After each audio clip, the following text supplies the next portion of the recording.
781 টাকা ওনার বিল, এখন 2838, তাহলে কয়গুণ বেশি আসছে? আপনি যে বলছেন উনি ব্যবহার করছে বেশি, কিন্তু এখন ব্যবহার আছে।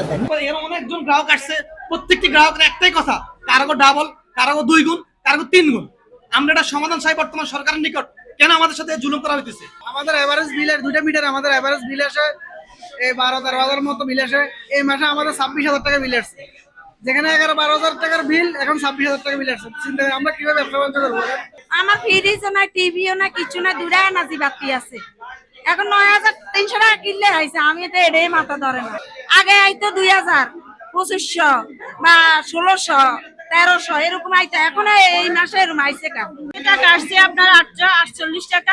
এই টাকা আমি যে বিল নিতে গেছে ওনার কাছে দিয়ে দিছি, উনি এই টাকাটা বলছে জমা দিয়ে দিব। এখন উনি ওই মাসে জমা দেয় না, এই মাসের সাথে আসছে আপনার 2,954 টাকা।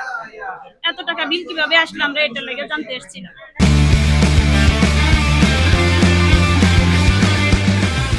আগে যেগুলো চলছে ওগুলোই তো ব্যবহার করছি, বাড়তি কিছু তো ব্যবহার করি না, তাহলে এত বিল কিভাবে আসে?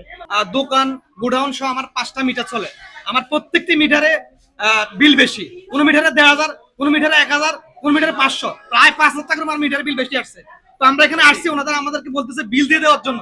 এখন আমাদের পক্ষে সম্ভব 5,000 টাকা বেশি বিল দেওয়ার? আর সবচেয়ে যেটা বিষয় সেটা হচ্ছে সরকার রেট বাড়াচ্ছে জুন মাসে, কিন্তু ওনারা আমাদের মে মাসের যে ইউনিট গুলো ওনারা জুন মাসের রেটে নিতেছে।